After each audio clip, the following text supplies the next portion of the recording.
What is going on, everyone? Welcome to the Daily Wrap for Friday, March 18th, 2022. And what a day it was. First of all, if you guys did not check out the pre-stream podcast from earlier today, it was a completely different style of video.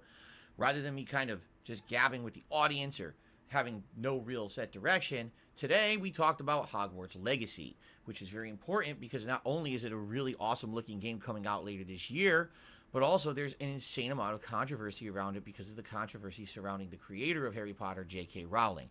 I went into detail about the situation and made a direct comparison to the situation of other people who basically have kind of done things that have canceled them, but the fact that these people still have some kind of impact on history, that stuff that they've done in the past was still good, despite the fact that maybe things that they did outside of that content wasn't so good.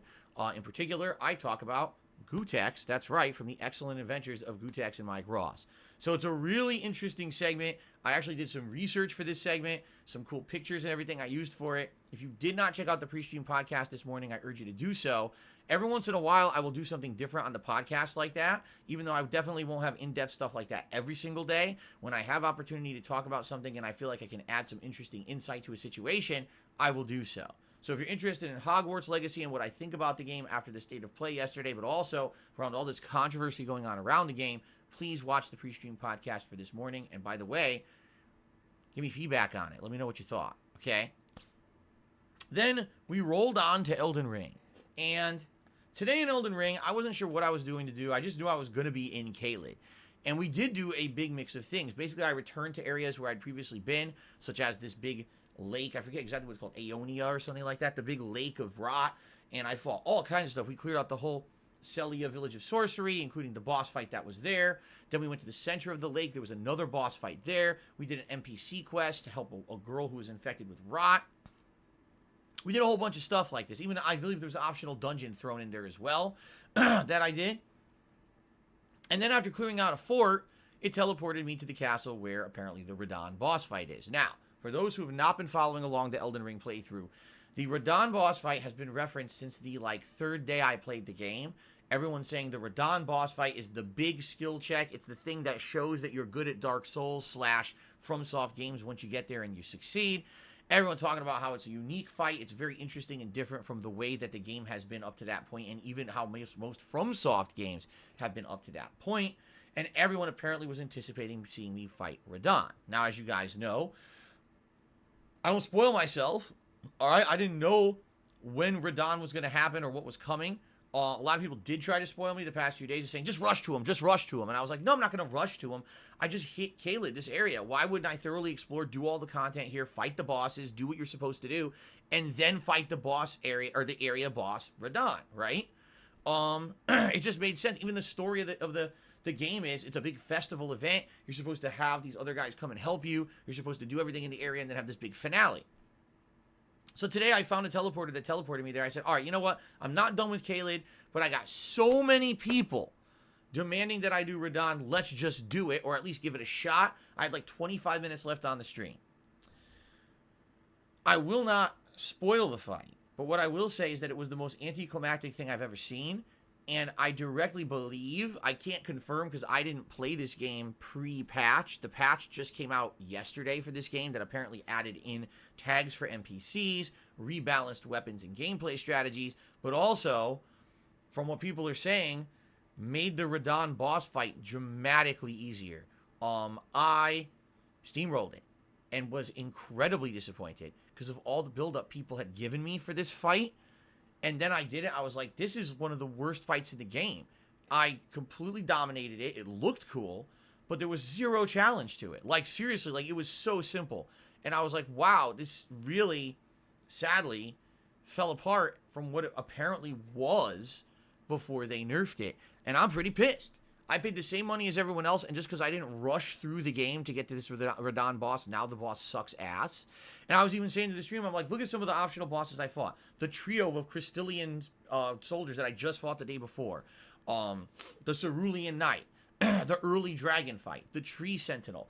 Those were all challenging bosses presented to you at a time when you can either do them the first time you see them, or you could basically come back later. I challenged myself to beat them the first time I saw them, and In a lot of cases, got my ass whooped. That Crucible Knight beat me for what? 2.5 hours? And then I had to come back later to beat it? You know, and then this is supposed to be one of the main story bosses of the game, the big boss fights, the big epic battle, and it's like, oh, dodge a little bit. Oh, dodge a little bit. You win. I'm angry. I'm very upset. I hope that there's more coming. A lot of people are saying, don't worry, there's a lot more challenging stuff coming at the end game, and that was basically, it was an early skill check in the game, and then after that, the game wasn't so hard afterward for a while until the end. So it just is disappointing to me. I will continue to challenge myself when I run into these challenging optional bosses because, man, that was supposed to be challenging, and it was one of the easiest things in the game for me. Seriously.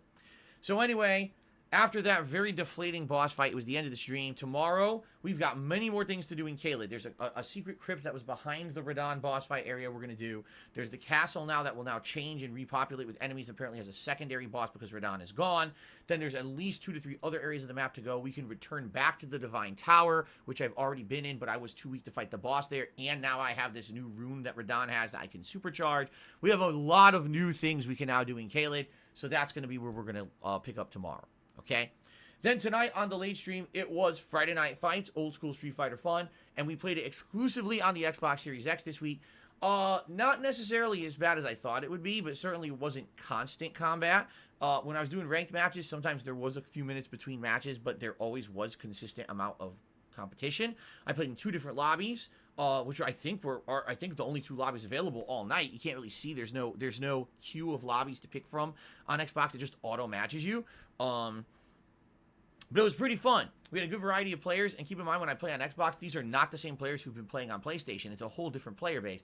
So it was a good time. It was actually a really good Oro player in Third Strike that I enjoyed playing, and he kicked my butt, and I was actually impressed. So it was a good night. It really was. I will say this: it was weird because support was very slow all night. Then all of a sudden, like last 10 minutes, there was a rallying, and I appreciate that.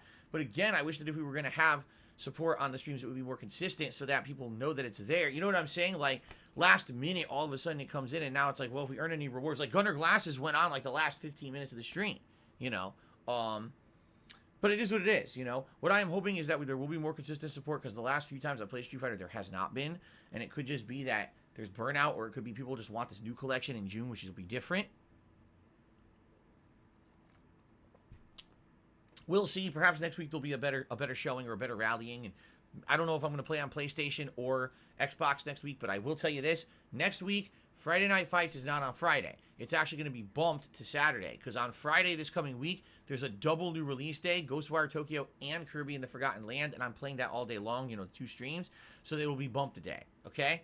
All right, now, tomorrow, Saturday the 19th, it will be Elden Ring on the first stream, and it will be, hold on, I'm having a brain fart. It will be, Skyrim Anniversary Edition, Skyrim After Dark on the late stream. Okay, guys? So you can expect a good variety of stuff tomorrow. Yes, it's still Elden Ring on the early stream.